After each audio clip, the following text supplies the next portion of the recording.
the Reverend Dr. Rebecca Savage. We come to spiritual community this morning with many hopes in our hearts. The hope for inspiration, the hope for comfort, the hope for renewal. In this time and space, may inspiration water our thirsty souls. In this time and space, may comfort blossom in the gardens of our hearts and bring us sweet relief. In this time and space, may renewal course through us as electric as a surge of energy, as serene as a nourishing meal, as contagious as joy, and bring us vitality and rejuvenation.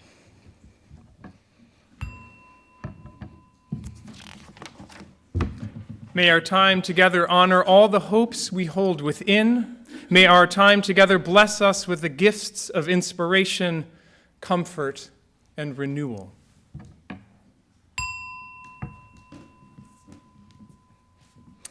Our shared covenant declares that love is the power that holds us together and is at the center of our shared values.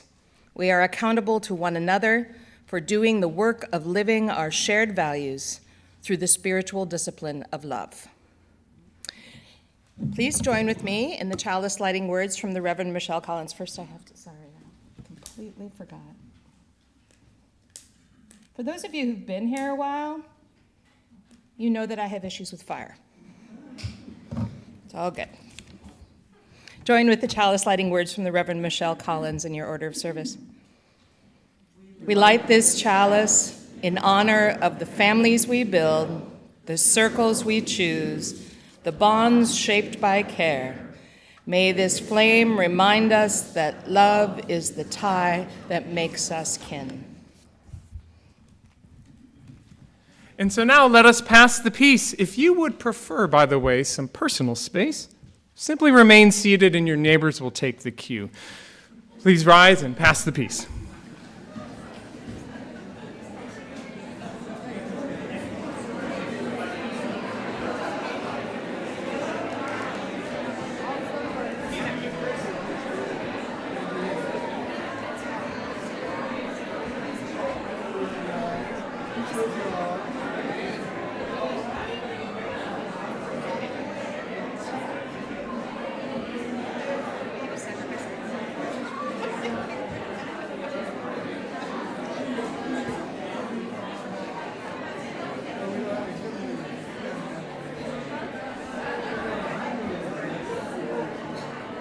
I'm gonna do it.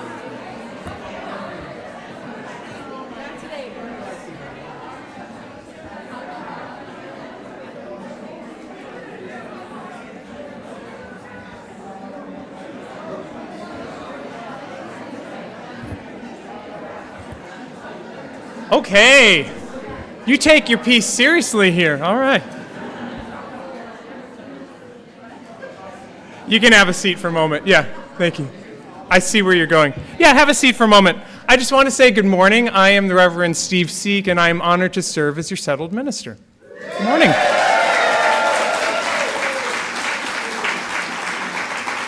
And I use he, him, his pronouns. Now, if you're here today to catch my big opening sermon, this isn't it. Our summer services are meant to be more free-form, more topic-based, and so I was delighted that the celebrant team asked me to speak about singing in churches, and I'm happy to share this hour with you. So speaking of singing, now please rise in body or spirit, and we're going to join in the gray hymnal, 159, verse 1, This Is My Song.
Good morning again.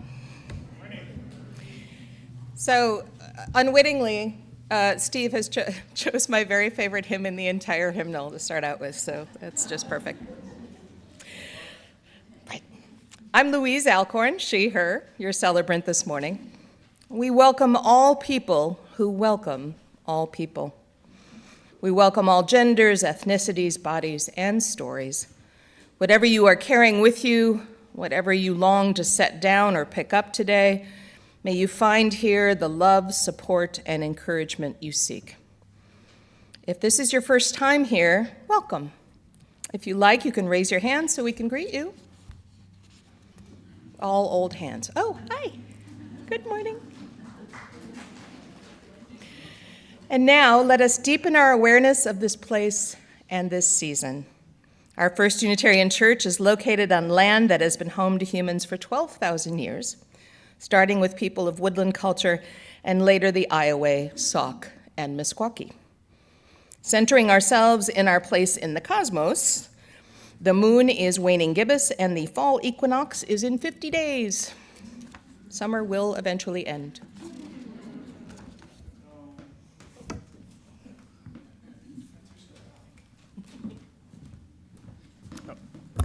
As Unitarian Universalists, we don't have a required statement of belief or creed. Instead, our community is held together in love by covenant. This means that we affirm and reaffirm our commitment to one another. This means that we try to put love at the center of our actions. So I invite you to join me in speaking our First Unitarian Church of Des Moines relational covenant. We covenant to care for our own well-being, each other's well-being, and the well-being of our community as a whole. We will recognize the inherent worth and dignity of all. Be respectful and kind, valuing the gifts and individuality of all. Listen with empathy and consider the impact of our words and actions. Be patient and understanding with each other. Find a pathway and work for reconciliation. And now please join in singing the second verse of This Is My Song.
Today's story is A Song for Everyone by Lucy Morris.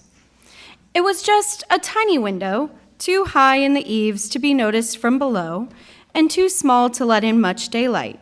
Yet one morning out came a delicate tune, melody, a song.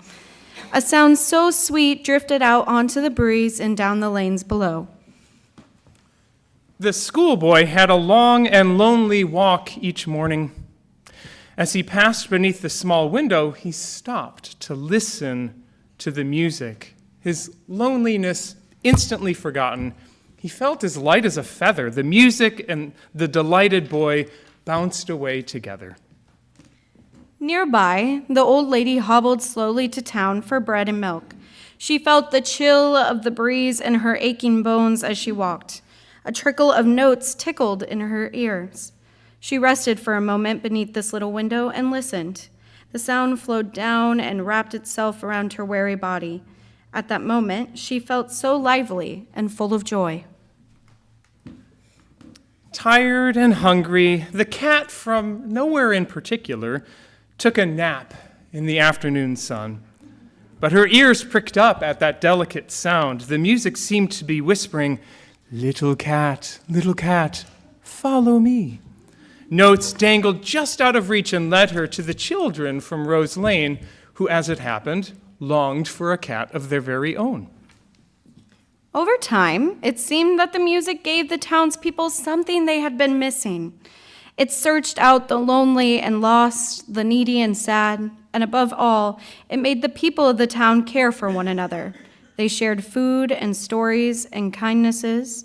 The days passed in peace and contentment. Until one morning, without warning, the window was completely and utterly silent.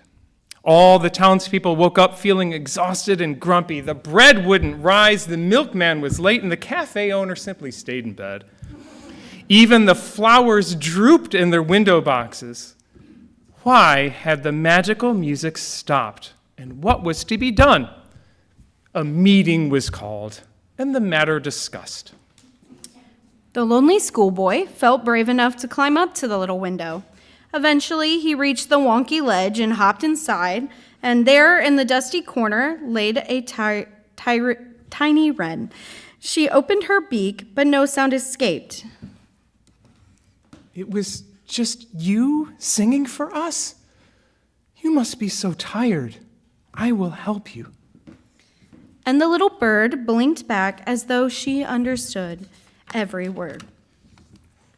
So the boy shouted down to the people below to let everyone know what was happening. And 2 long days passed without a sound from the little window. The townspeople anxiously awaited even the slightest hint of a tune. Oh, what joy! A melody, a song, a sound so sweet it drifted out onto the breeze and down into the lanes below, growing louder and more joyful with each beautiful note. Everyone leapt out of their beds and flew into the street, not quite believing their ears. There in the little window stood the boy and the wren, making music together, singing the song for everyone.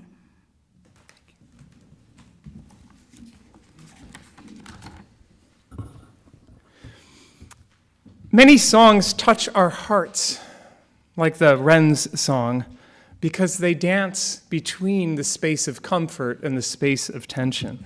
So in the special musical offering that I'm about to play, I invite you to listen for how Beethoven plays with that, how he plays with comfort and tension and comfort and tension.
Oh, that was beautiful. Thank you, Steve. Hello, everybody. I'm John Morrow, he, him, a pastoral care associate for our congregation. Sometimes we experience big changes in our lives, and we need a good listener to talk to. If you are feeling overwhelmed, lost, or alone in your grief, please call the pastoral care team. You can reach out to us at pastoralcareteam@ucdsm.org. You can also request assistance or submit a joy or sorrow through the Caring Community page on our website, or by speaking to me or any member of the pastoral care team. And a reminder that the Grief Support Group meets every second Monday from 5:30 to 6:30. And the second Monday is tomorrow, so that'll meet tomorrow night. We have not had any joys or sorrows shared with us this week. They are all around us, though. Some are not quite ready to be shared. Some just need to be held close. Some are not, for whatever your heart is holding, may you feel the gentle lift of being with others who care. We recognize that to live in this world means that we experience both joy and sorrow. And so we take this next moment to share aloud or in writing the names of those who you are carrying in your heart today.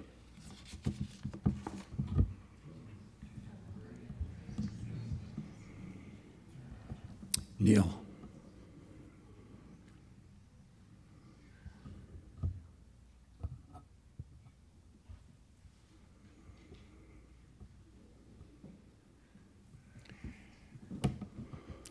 We light 3 candles this morning, one for the joys and sorrows we shared aloud, one for those shared in writing, and one for those held silently among us.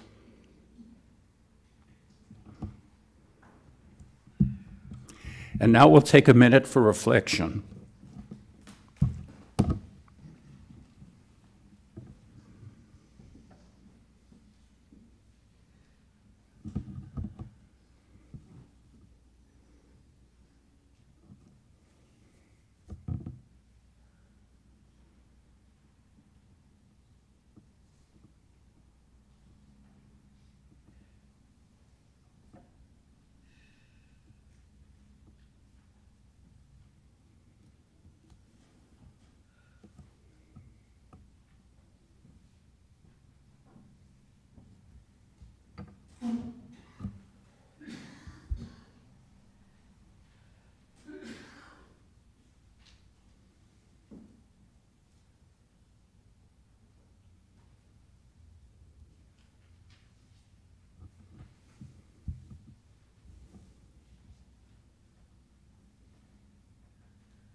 The work of our church is sustained by the financial pledges we make, pledges which ensure that Des Moines continues to have this liberal religious voice championing love, compassion, and equity for all people. In addition to our pledges, every Sunday we practice our value of generosity by passing the plate.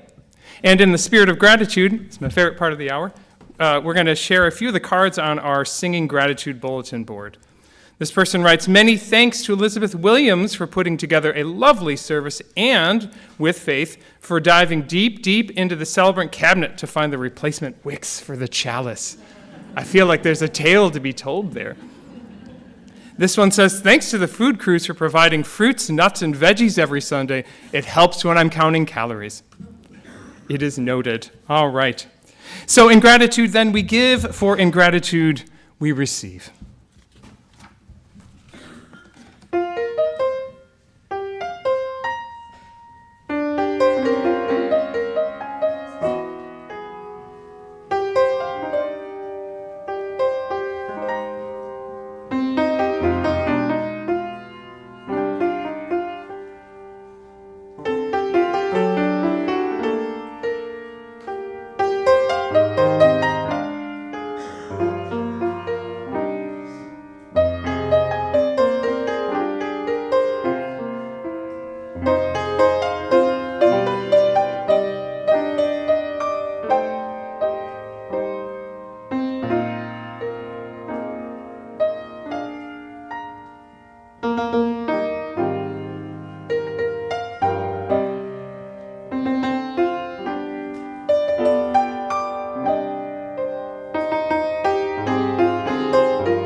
When my brother and I were young, my mom, a singer and voice teacher, helped support our family by performing as the guest artist at churches all over Boston and New York.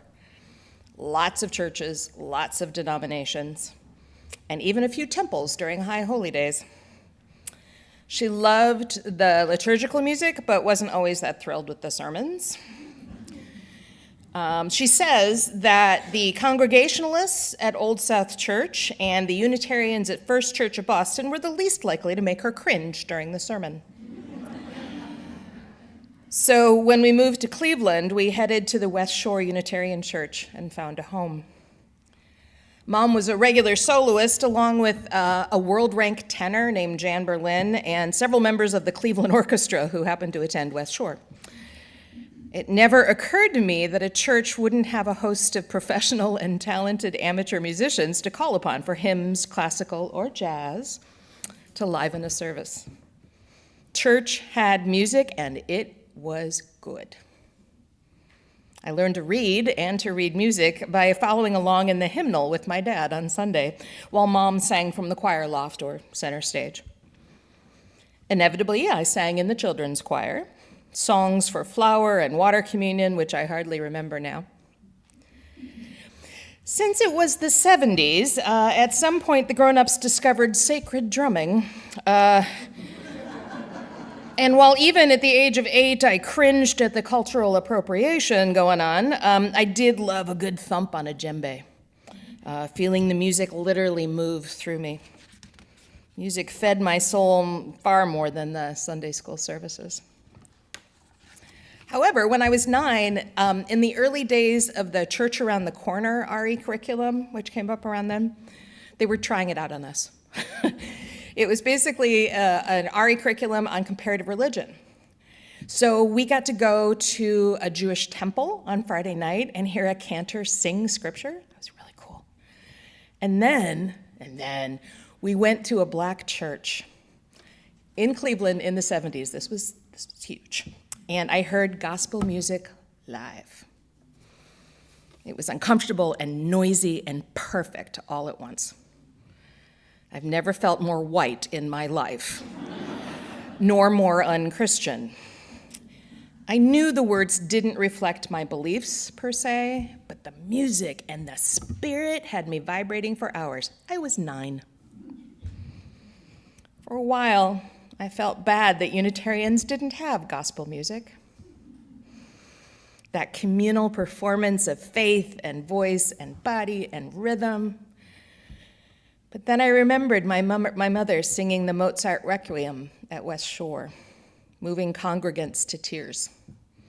Susan Werner performing her atheist gospel music right here for our Progressive Voices concerts. And Bruce kindly playing Won't You Be My Neighbor the week that Mr. Rogers died. It still brings me to tears. So I like some noise in my church. I also happen to be one of the noisiest people in church, so that works. I do like to make some good noise. I sing in the choir, I warble out the hymns from the congregation, sometimes I drum the earth's rhythms. All of these are sacred to me. When I'm singing in the choir and we really nail a piece that we've struggled with for weeks, and I see that you are moved, I tear up after I sing. It doesn't have to be sacred music. Any music is sacred that moves you.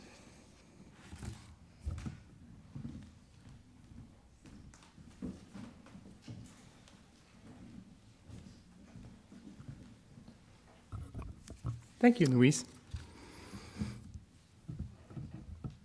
I'm going to go at this a different direction. Why is there so much singing in church? I mean, seriously, why? Across traditions, across history, across geography. I think we have a cool photo here. Yeah, you can go an entire Jewish liturgy singing. The Catholic Mass is full of songs. Protestant services with the hymns and the anthems. Contemporary evangelical praise songs, Buddhist chants, Islamic nasheeds, Sikh kirtans, Hindu bhajans. I mean, there is something clearly desirable about getting everyone who's gathered to sing the same words on the same tune at the same time. There may be a few exceptions, like the Society of Friends, but as a general rule, if you're going to a spiritual service, you're probably going to sing. Why? Why not dance?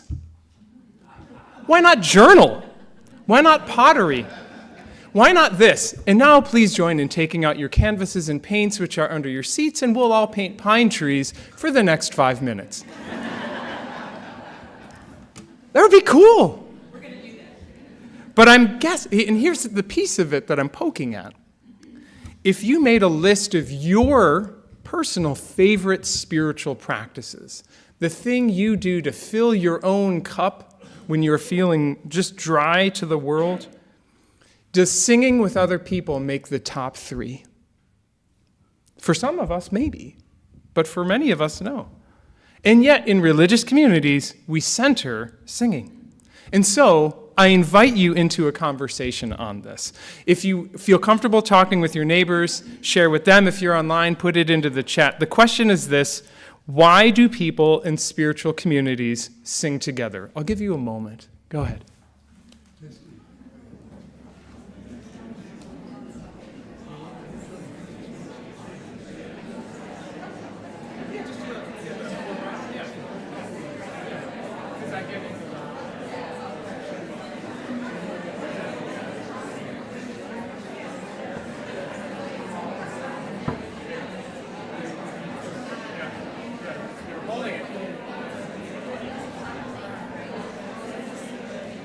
We're going to start with 346. Wait, sorry. We're going to do 346 in a minute. I'll cue them up. All right. Spoiler alert, we will not answer this question, but we will deepen it. Will you take out 346 in the gray hymnal? We clearly need to start with this one. We're going to do verse 1, come, sing a song with me.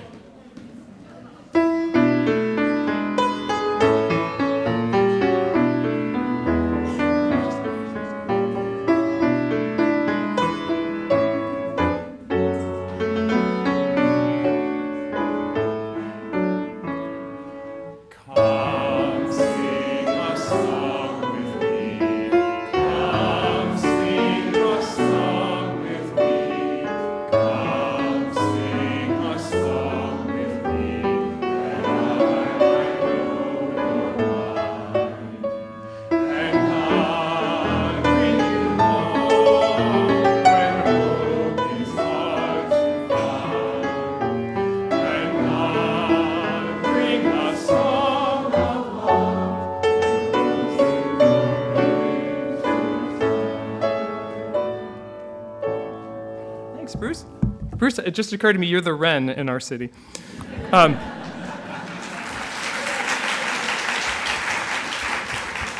So you are not getting graded on this. I've left that. But I'm curious if there were any conversations you had that had a compelling answer. Why do we sing in spiritual communities? Yeah.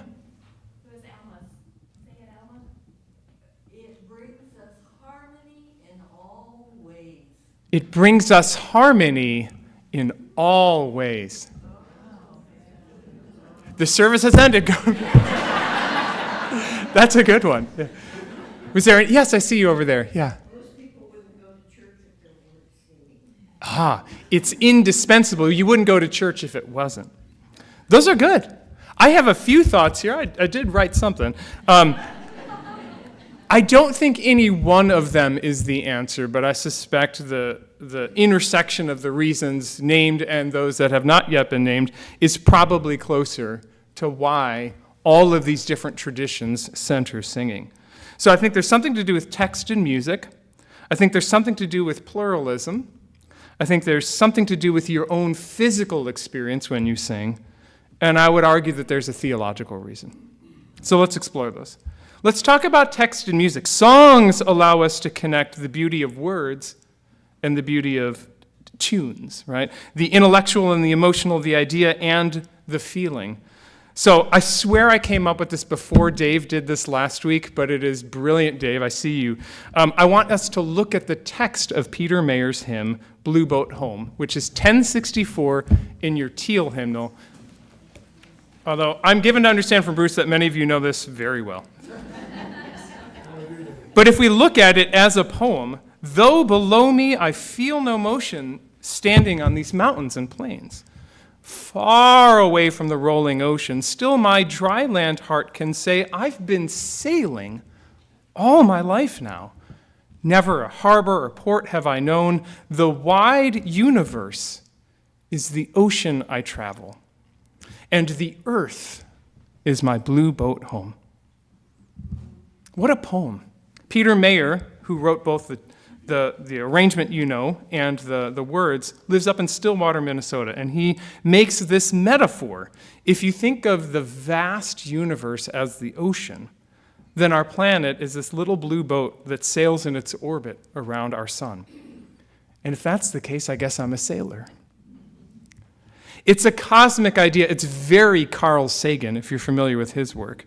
It has deep meaning for us across our own theological differences because it invites us to put ourselves into a bigger perspective. We're a tiny dot on a tiny blue dot in the vastness of the universe. And as a poem, it works, but it also works to sing. It's a great tune. Those who grew up in Christian traditions would have sung words like, "Come thou long expected Jesus," to this tune, or "Love divine, all loves excelling." There's lots of different texts that you know this tune to. Now, like most hymns that endure, the ones that get used a lot from the hymnal, it's singable.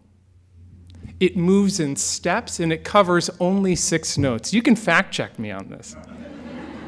It only covers 6 notes. By contrast, our national anthem skips around 12 notes, and you know how that goes. So it's singable, right? One of the hard things about singing is it's stuck inside your own body. So if you're on some medications, it gets hard to sing. There's certain health conditions that make it hard to sing, right? The song's too high, the song's too low, but this one sings in most voices. But then Peter Mayer takes this very singable tune and then he makes it cool, right? The tune is in 3, da, da, da, da, da, and he goes, he puts 2 against 3, so that there's a churning, a kind of a wave-like motion underneath this singable tune. All of that comes together to make something bigger than either the text or the tune. Let's do it. Let's sing 1064 Blue Boat Home.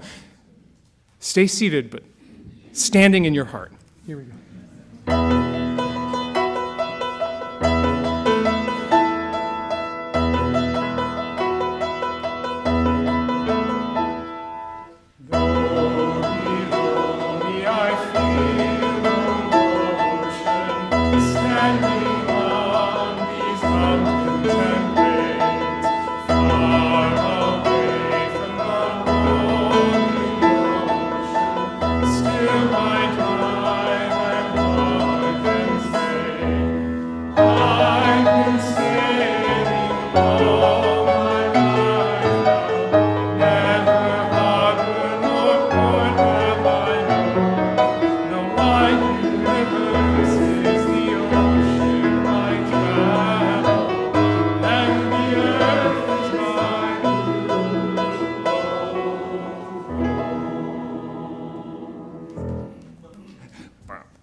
I had a thought when putting this service together, and it's a little bit sacrilegious. I imagined a group of British monks in the 10th century.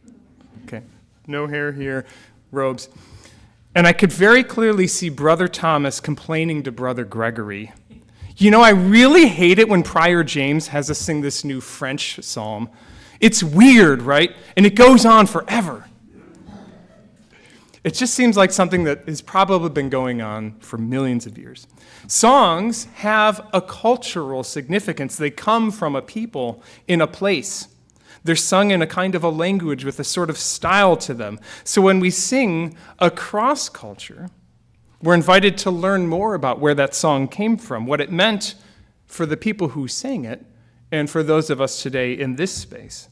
And so our congregational singing gives us the opportunity to live out our value of pluralism. And that sounds beautiful in theory. But I've been a music director for 25 years, and it doesn't always play out like that. I've had a lot of conversation with Brother Thomases. I don't like that song. And those comments tell me two things. One, singing absolutely matters to this person. Otherwise, they wouldn't care what song I pick because they don't care. And two, their commitment to pluralism is a little harder to live out when it comes to singing.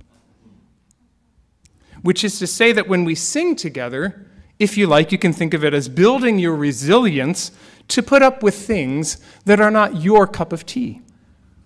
You can, if you want, make a perfectly bespoke experience, your playlist, your favorite poems, but we understand as soon as another person enters the conversation that your bespoke hour has changed. The service catered to you and you alone is no longer. And when 2 becomes 100 or 200, some songs dial in perfectly for you, but they fall completely short for you. But then the next song is exactly yours, and that's not your favorite. But if we're not there, at least singing helps us hold the space for difference and learn across differences. So I'd actually like to practice leaning into discomfort. Okay? Can I do that on my first Sunday? Is that a thing? I want you to turn to 305 in the Gray Hymnal. Now, this song, most of you know from Joan Baez and the United Farm Workers Movement, De Colores, right? Actually comes from a mid-20th century Catholic group, but let's scoot past that, okay? The version that we have in our hymnal in 305, De Colores, right, the English translation, is itself a perfect tribute to pluralism. Literally, a rainbow requires many colors, or it's just one block of color like a Rothko, right? That's central to who we are, this pluralism. But if we sing it in Spanish, which we're about to,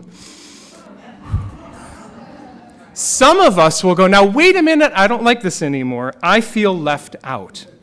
I don't know how these words go. I don't know what these words mean. And some of us will say, finally, we're singing in Spanish. And here's the point. Whatever we're serving in that musical offering, if it is not your cup of tea, be assured that it is someone else's favorite. So we're going to, and if you don't, what I always say is if you don't know the Spanish, sing it louder. This is just the Spanish verse 1 in italics of 305.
Thank you.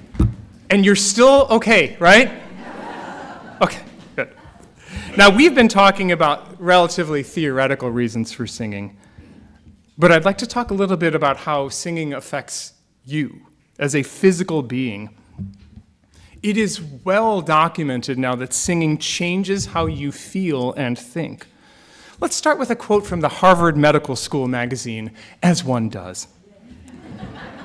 Music lights up nearly all of the brain, including the hippocampus and amygdala, which activate emotional responses to music through memory, the limbic system, which governs pleasure, motivation, and reward, and the body's motor system. Another source says the chills you feel when you hear a particularly moving piece of music may be the result of dopamine, the neurotransmitter that triggers sensations of pleasure and well-being. As your brain becomes familiar with a particular song, your body may release dopamine upon hearing just the first few notes. Think Pavlov, right? In a 2017 study, researchers tested the level of cortisol in singers' mouths before and after singing. It decreases when you sing. That's a fancy way of saying singing decreases your stress. Singing makes you feel better. And because singing engages the whole brain, our memory for songs is far more durable than our memory for most things. One of the most common and moving experiences for those who are caregiving is to share music with your loved one in memory care.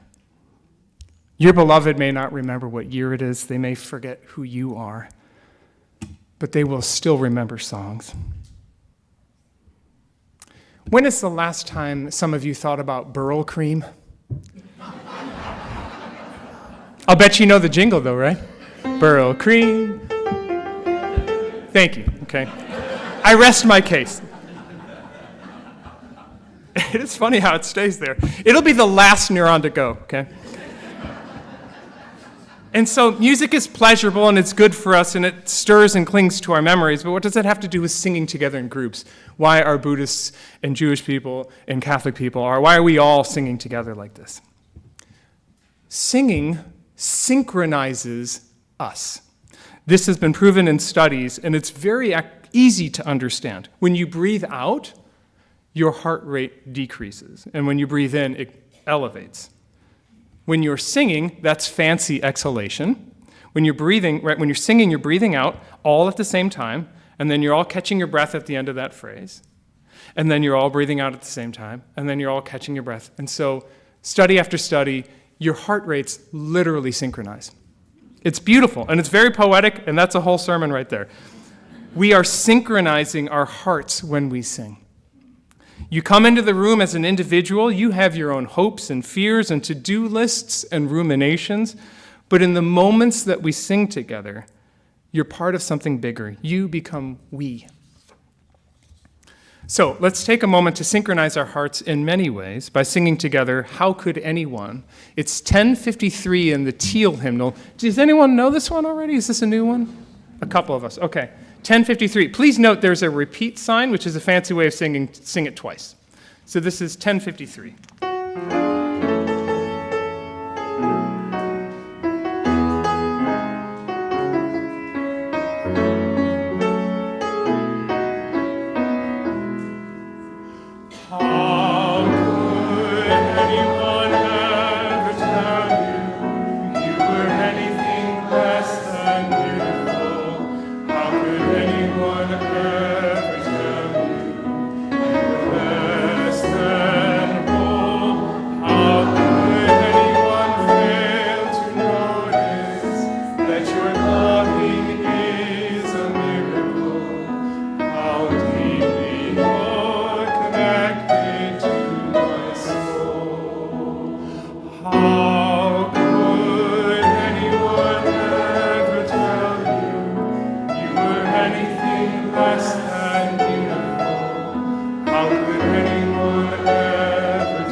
If you can talk, you can sing. Have you heard this? It's part of a proverb from people in Zimbabwe. If you can talk, you can sing. Now, I get the sense that most of you are comfortable saying you can talk. Are you comfortable saying you can sing? I'd like to name the elephant in the room. You might think that some people cannot sing. You might put yourself in that category. I'm just not a singer.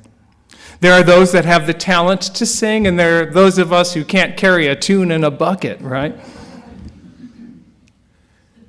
Many, I would probably guess most of us in this room, grew up with a fixed mindset about music. You either have the talent for it, or you don't. In that world, the music teacher's job is to scope talent, to separate sheep from goats. I have to tell you, after 25 years of teaching people how to sing, I don't buy it. I didn't see it in the evidence. I'm in the camp of growth mindset. You learn to do things by deliberate practice with a teacher. You didn't wake up in kindergarten knowing how to do pre-algebra or calculus or wherever it was you stopped off at math. You worked on it with a teacher every day for however many years you went to school. Same thing with English, same thing with science. But some reason we think of music as you either have it from the start or you don't. If it helps to know, Mozart wasn't writing those sonatas when he was 6. His dad was a music teacher. His dad wrote those. Just like you did the science project, right? Okay, for your 4th grader? I'm off track. It doesn't mean, growth mindset doesn't mean that everyone can do anything if they practice hard enough. I can't practice my way into dunking a basketball. I tried. I will never sing at the Metropolitan Opera. That's a different kind of a voice. There are people that have more of a capacity to do something than others. Yes, for sure. But I've taught too many students who came in saying, oh, I can't sing, who in fact could sing. Singing is not a have or have not thing, but then that means we can do it even if we're not that good at it. I do yoga every day, and I'm genuinely terrible at yoga. You know how they say, or if you like, you can modify. I always go, oh, I'm already there. I started at modifying. But I'm not trying to win at yoga. I'm trying to be 5% less inflexible. That's my goal. If you write poetry, are you competing with Billy Collins and Amanda Gorman, or is this what your soul longs for? If you garden, are you only gardening to be in better homes and gardens, or does it feel good to have the dirt in your hands? If you only do the things that you're very skilled at, you never grow.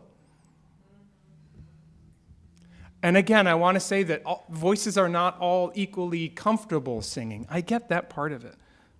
But I want to get into some real talk here. If you had that fourth grade teacher who looked at you and said, I need you to mouth the words, it really, really hurts. And I've talked to so many congregants over the last 25 years who tell that same story. As soon as I was told to mouth the words, I have not sung a note since. It's a way, way too common experience. And I'm so sorry that you experienced that. I will say I trained music teachers for 19 years, and they did the best they knew. But they said something to you because they didn't have the teaching tools in that moment or the time or whatever it was they needed to help you build your skills. Please do not give that teacher in 1960 the power to silence you for the rest of your life. There's a theological message, I promised one. Your dignity is not contingent on your skill at a thing. You have inherent worth and dignity whether you sing like an angel or not. You already have it. That's the point of Unitarian Universalism. So I would say, sing out. And if you think you're probably one of those folks who is off pitch, I say sing out louder. For two reasons. One, for the liberation from shame that has been holding you down. And two, to remind your neighbors to liberate themselves from this perfection mindset. Yeah? We don't do anything in church in order to be the best at it, to win, to be perfect. Are we fighting against Plymouth here? Right? We come here. Is it too soon for those jokes? I can't tell. We are not trying to win. We are very clear about what we are trying to do. We are trying to love radically and grow ethically and spiritually and serve justly. It is not a competition. It is a mutually supportive journey.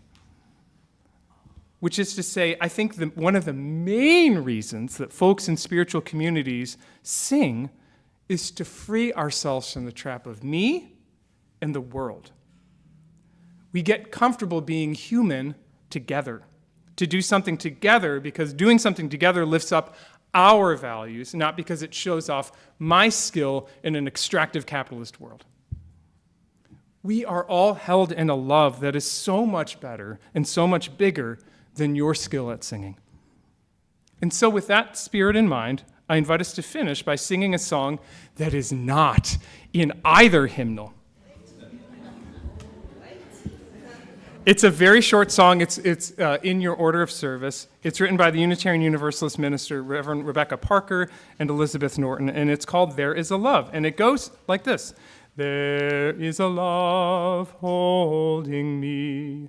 There is a love holding all that I love. There is a love holding all. I rest in that love. And then the second time you say, us. And that's the point. What was I in D? D. All right, good. There is a love holding me. There is a love holding all that I love. There is a love holding all. I rest in that love. And now we. There is a love holding us. There is a love holding all that we love. There is a love holding all. We rest in this love. And may that be so.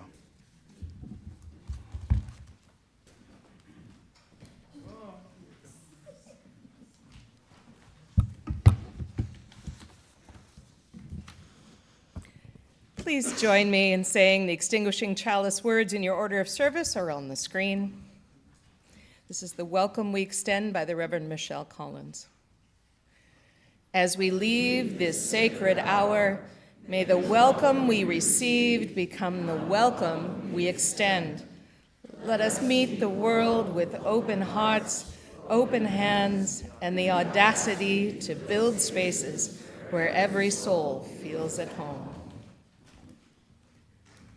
Beloveds, go in song, embracing mind and heart, text and tune. Go in courage, embracing the power of our voices united together. Go in peace.